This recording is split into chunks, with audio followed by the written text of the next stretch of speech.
Quick revision के show में आज का टॉपिक है वारेन हेस्टिंग। तो आज हम वारेन हेस्टिंग के बारे में सभी इंपॉर्टेंट चीज़ों को जानेंगे जो भी एग्जाम में पूछे जा सकते हैं। तो चलिए स्टार्ट करते हैं। सबसे पहले प्रमुख जीवनी के बारे में जानते हैं। देखिए, ओवरऑल क्या है कि यहाँ पर जो भारत में ये 1772 से 1785 के बीच में एक तरीके से शासन इन्होंने किया है 13 वर्ष। भूमिका क्या रही इनकी? तो बंगाल के गवर्नर के रूप में इनको नियुक्त किया गया। लेकिन जब बाद में रेगुलेटिंग एक्ट आता है 1773 में, तो प्रथम गवर्नर जनरल ये बने। तो ये चीज याद रखिएगा, जब पूछा जाए बंगाल का प्रथम गवर्नर कौन था, तो बंगाल के प्रथम गवर्नर रॉबर्ट क्लाइव थे। कौन थे? Robert Clive. लेकिन ये पूछा जाए कि बंगाल का प्रथम गवर्नर जनरल कौन था, तो वारेन हेस्टिंग्स आपको बताना है, क्योंकि रॉबर्ट क्लाइव के बाद ही इनको बनाया गया था बंगाल का गवर्नर। उसके बाद रेगुलेटिंग एक्ट आता है, फिर गवर्नर जनरल बन जाते हैं। तो गवर्नर से गवर्नर जनरल इनको नियुक्त किया गया। टाइम पीरियड आपको याद रखना है। महत्व क्या है? भारत में ब्रिटिश साम्राज्य की प्रशासनिक नींव इन्होंने रखी। ईस्ट इंडिया कंपनी को एक व्यापारिक निकाय से प्रशासनिक शक्ति में बदला। यानी वो कंपनी आई थी यहाँ पर व्यापार करने, लेकिन उसको प्रशासनिक शक्ति में बदल दिया गया। ये चीज आपको याद रखना है। इन्हीं के टाइम पीरियड में ये चीज हुआ है। वारेन हेस्टिंग्स के प्रशासनिक सुधार क्या क्या थे? तो सबसे पहले क्या आता है कि द्वैध शासन की समाप्ति। ये सब देखिए क्वेश्चन मोस्ट इंपॉर्टेंट है, कोई भी एग्जाम में पूछा ही जाता है। तो द्वैध शासन की समाप्ति 1772 में। अब द्वैध शासन है क्या? तो द्वैध शासन में ये होता था कि कंपनी भी शासन कर रही है और नवाब भी शासन कर रहे हैं। तो जो प्लासी की लड़ाई के बाद वो समझौता हुआ था कि द्वैध शासन चलेगा, रॉबर्ट क्लाइव ने वो चीज समझौता किया था। तो इसमें क्या था कि कंपनी क्या करेगी? राजस्व कलेक्ट करेगी, और नवाब क्या करेंगे? प्रशासन चलाएंगे। लेकिन बाद में जब वारेन हेस्टिंग्स को उसके बाद आते हैं, तो 1772 में होता है कि द्वैध शासन समाप्त हो जाता है, और कंपनी का प्रत्यक्ष नियंत्रण यानी राजस्व भी अब कंपनी ही कलेक्ट करेगी और प्रशासन भी कंपनी कलेक्ट करेगी। यानी अब जो नवाब का एक तरीके से रिस्पॉन्सिबिलिटी उन्होंने दिया था, वो चीज खत्म कर दी। द्वैध शासन समाप्त हो गया, कंपनी का प्रत्यक्ष नियंत्रण शुरू हो गया। दूसरा आता है कोषागार का स्थानांतरण। कोषागार क्या है? पहले क्या था? तो पहले कोषागार मुर्शिदाबाद में था, लेकिन बाद में वो कहाँ पहुंच गया? कोलकाता में। तो ये चीज याद रखिएगा, वारेन हेस्टिंग के समय में ही कोषागार का स्थानांतरण हुआ मुर्शिदाबाद से कोलकाता। उसके बाद रेगुलेटिंग एक्ट, जो मैंने पहले भी बताया 1773 का रेगुलेटिंग एक्ट इन्हीं के समय में आया। तो रेगुलेटिंग एक्ट 1773 में था क्या कि जो बंगाल का गवर्नर का जो पद था, उसको बंगाल के गवर्नर जनरल के पद में बदल दिया गया। और इसमें 4 व्यक्ति आप देख रहे होंगे यहाँ पर बगल में बैठे हैं।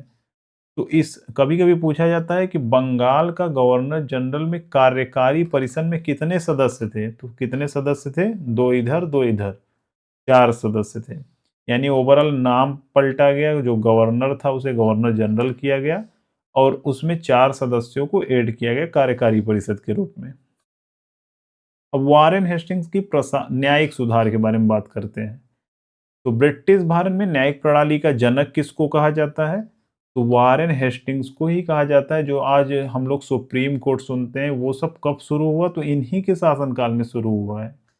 अदालत की स्थापना, जैसे दीवानी अदालत जिसको हम सिविल कोर्ट कहते हैं, इन्हीं के समय में उसकी स्थापना हुई। यानी प्रत्येक जिले में एक क्या होगी? दीवानी अदालत होगी, यानी सिविल कोर्ट होगा, और यूरोपीय कलेक्टरों के द्वारा उसकी अध्यक्षता की जाएगी। यानी यूरोप से जो कलेक्टर आ रहे हैं वही उसकी अध्यक्षता करेंगे। उसके बाद फौजदारी अदालत यानी क्रिमिनल कोर्ट। क्रिमिनल कोर्ट क्या होता है? जिसमें हत्या, एक तरीके से पूरा मतलब किसी व्यक्ति का खून हो गया है, या मतलब एक तरीके से क्राइम वाला जो सीन है, उसको फौजदारी अदालत में देखते हैं। तो प्रत्येक जिले में एक फौजदारी अदालत भी स्थापित होगी, और भारतीय न्यायाधीश इसमें होंगे, यानी काजी या मुफ्ती के द्वारा अध्यक्षता होगा। लेकिन यूरोपीय कलेक्टरों की देखरेख में ये चीज होगा। समझ रहे हैं? यानी यहाँ पर फ्रंट पे कौन होगा? न्यायाधीश होंगे, काजी या मुफ्ती के द्वारा भारतीय होंगे, लेकिन पीछे बैक में पूरी चीजों को कौन एक तरीके से रेगुलेट करेगा यूरोपीय कलेक्टर। तो ये 2 अदालतों की स्थापना हुई। उसके बाद सबसे बड़ा जो पॉइंट है वो सुप्रीम कोर्ट है। बहुत बार क्वेश्चन पूछा गया है कि सुप्रीम कोर्ट की स्थापना किस एक्ट के तहत हुई? तो रेगुलेटिंग एक्ट 1773 के तहत ही कलकत्ता में 1774 में सुप्रीम कोर्ट की स्थापना होती है। एक्ट कौन सा था? 1773 रेगुलेटिंग एक्ट। स्थापना कब हुआ? 1774 में। सुप्रीम कोर्ट के पहले न्यायाधीश कौन थे? तो सर एलिजा इम्पे प्रथम मुख्य न्यायाधीश थे। कभी पूछा भी जा सकता है। उसके बाद और क्या हुआ? तो कानून का संहिताकरण हुआ। संहिताकरण का मतलब क्या हुआ कि निष्पक्ष न्याय सुनिश्चित करने के लिए हिंदू और मुस्लिम कानूनों का अंग्रेजी में अनुवाद हुआ, ताकि जो भी वहां पर न्यायाधीश बैठ रहे हैं वो तो अंग्रेज ही है, तो अंग्रेजी में अनुवाद होगा तो हिंदू और मुस्लिम उन चीजों को जो भी मतलब कानून है उसको पढ़कर उसी के बेस पे फैसला सुनाएंगे। इसीलिए यहाँ बोला गया निष्पक्ष न्याय सुनिश्चित करने के लिए हिंदू मुस्लिम कानूनों का अंग्रेजी में अनुवाद हुआ। उसके बाद एक बहुत फेमस ये भी पूछा जाता है कि कोड ऑफ जेंटू लॉज क्या है, जो 1776 में है। तो कोड ऑफ जेंटू लॉज उसे कहते हैं जैसे संस्कृत से अनुवादित हिंदू कानूनों का संग्रह। जैसे क्या है कि जो भी हिंदू कानून है वो संस्कृत में थे, संस्कृत से जो जो दूसरे भाषा में इंग्लिश में अनुवाद हुआ तो उसी को हम क्या कहेंगे? कोड ऑफ जेंटू लॉज लाया गया, यानी संस्कृत से अनुवादित करके हिंदू कानूनों का संग्रह बनाना। तो यानी ओवरऑल न्यायिक प्रणाली का जनक किसको कहा जाता है? इन सब रीजन की वजह से वॉरेन हेस्टिंग्स को कहा जाता है। अब वॉरेन हेस्टिंग्स युद्ध और विदेश नीति, इनके समय में क्या हुआ? एक रोहिल्ला युद्ध हुआ। रोहिल्ला युद्ध 1774 में होता है। अब रोहिल्ला कौन थे? तो रोहिल्ला अफगान के निवासी थे, पहाड़ों पे रहते थे और वहीं यहाँ पर मतलब एक तरीके से जो ये मतलब यूपी वाला इलाका है, यहीं पर आकर शासन भी किए 17वीं 18वीं सदी के बीच में। आप रोहेलखंड का नाम सुने होंगे, इन्हीं के नाम पे वो पड़ा है। तो अवध के नवाब का समर्थन किया, यानी रोहिल्ला से लड़ने के लिए इन्होंने यानी वॉरेन हेस्टिंग्स ने अवध के नवाब का समर्थन किया। किसके खिलाफ? तो रोहिल्ला के खिलाफ। ये चीज याद रखिएगा। 1774 में युद्ध हुआ था। प्रथम आंग्ल मराठा युद्ध कब हुआ? 1775 से 1782। तो इसमें होता क्या है कि मराठों से 20 साल के शांति समझौता होता है और सालबाई की संधि बहुत बार पूछा गया है। सालबाई की संधि कब हुई, किस युद्ध में हुई? तो प्रथम आंग्ल मराठा युद्ध के बाद ही सालबाई की संधि होती है। होता क्या है कि इसमें 20 साल का शांति समझौता पर बातचीत हो जाती है। 1782 में सालबाई की संधि होती है। द्वितीय आंग्ल, यहां पर देखिए द्वितीय आंग्ल मैसूर युद्ध है, जबकि यहाँ प्रथम आंग्ल मराठा युद्ध है। ये चीज याद रखिएगा। पहले मराठा आएगा, अब महाराष्ट्र जाएंगे, फिर कर्नाटक जाएंगे मैसूर में। तो द्वितीय आंग्ल मैसूर युद्ध कब हुआ? 1780 से 1784 के बीच में। इसमें होता क्या है, निजाम और मराठों के साथ गठबंधन होता है। हैदर अली की मृत्यु होती है, यानी एक तरीके से अंग्रेज, निजाम और मराठा सब मिलकर हैदर अली के खिलाफ एक तरीके से लड़ाई लड़ते हैं और हैदर अली 1782 में मृत्यु हो जाती है। उसके बाद उनका बेटा टीपू सुल्तान आता है और टीपू सुल्तान मंगलौर की संधि 1784 में ये चीज अंत होती है, द्वितीय आंग्ल मैसूर युद्ध। तो ये चीज याद रखिएगा, मंगलौर की संधि 1784 में हुई द्वितीय आंग्ल मैसूर युद्ध में। इसी को क्या कहा जाता है? रिंग फेंस नीति। बफर स्टेट बनाकर कंपनी की सुरक्षा को बहाल करना, यानी बहुत सारे राज्य को मिलाकर और दूसरे के खिलाफ लड़ना। यहाँ पर भी आप देखेंगे अवध के समर्थन कर रहे हैं, यहाँ पर देखेंगे निजाम मराठा के साथ फिर जा रहे हैं लड़ने। तो इसी को रिंग फेंस नीति कहा जाता है। फिर वारेन हेस्टिंग्स का राजस्व सुधार की अगर बात करें हम, तो राजस्व सुधार ब्रिटिश भारत में कर व्यवस्था की नींव पड़ी। राजस्व बोर्ड की स्थापना होती है, कहाँ होती है? तो कलकत्ता में होती है।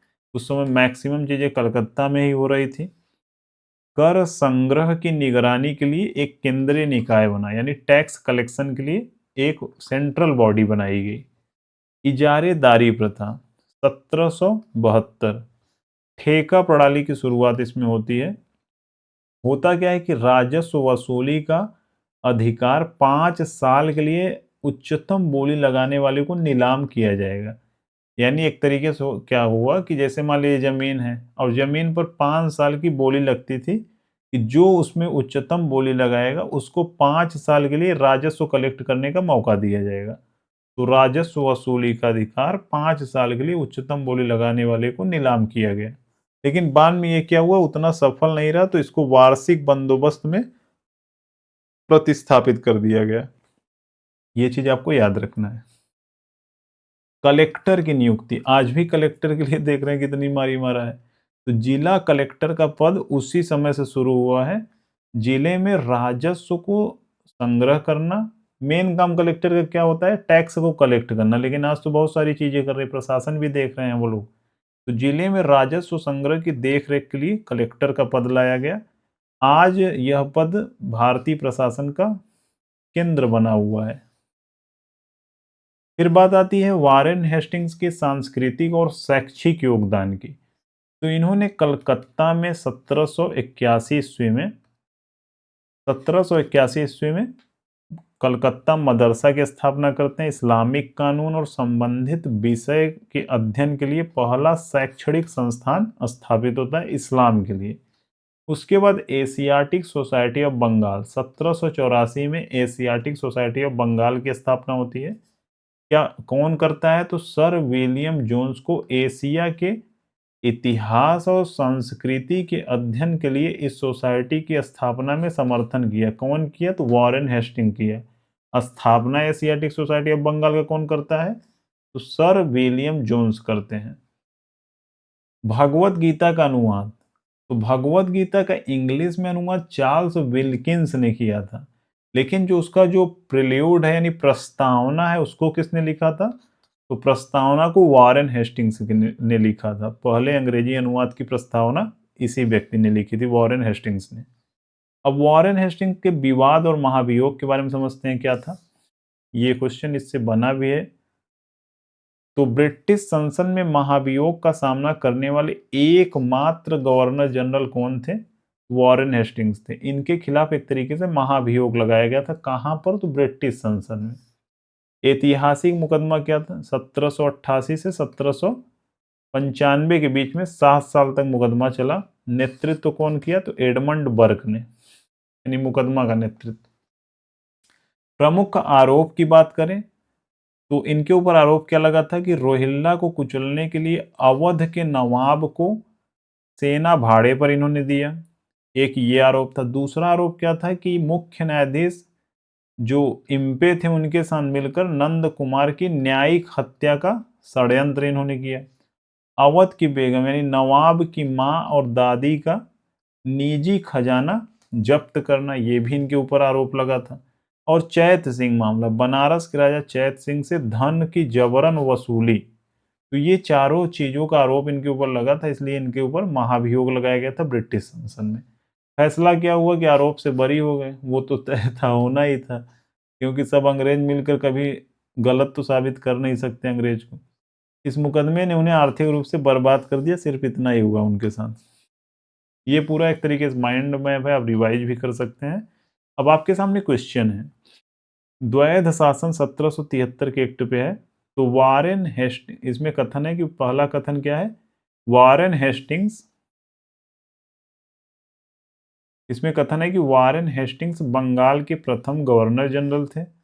यहाँ पर गवर्नर जनरल है, 1773 के एक्ट के तहत बना, बिल्कुल सही है। उन्होंने रॉबर्ट क्लाइव के द्वारा स्थापित द्वैध शासन प्रणाली को समाप्त किया, ये भी सही है। तो आंसर क्या हो जाएगा, सी। किस गवर्नर जनरल पर नंद कुमार को झूठे मुकदमे में फंसाकर फांसी दिलाने न्यायिक हत्या कहा गया, जिसको आरोप लगा था, तो वॉरेन हेस्टिंग्स पर ही लगा था। इसीलिए मुकदमा यानी महाभियोग कहाँ चल रहा था, ब्रिटिश संसद में। रिंग फेंस या घेरे की नीति किसका संबंध है, तो वॉरेन हेस्टिंग्स का संबंध है इससे।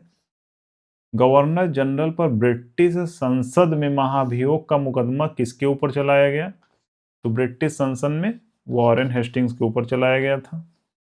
सालबाई की संधि 1782 में होती है, मराठा के साथ होती है। तो इसमें क्या था, 20 साल का वही शांति बहाल किया गया था। हस्ताक्षर किए जाने बंगाल का गवर्नर जनरल कौन था, वॉरेन हेस्टिंग्स थे।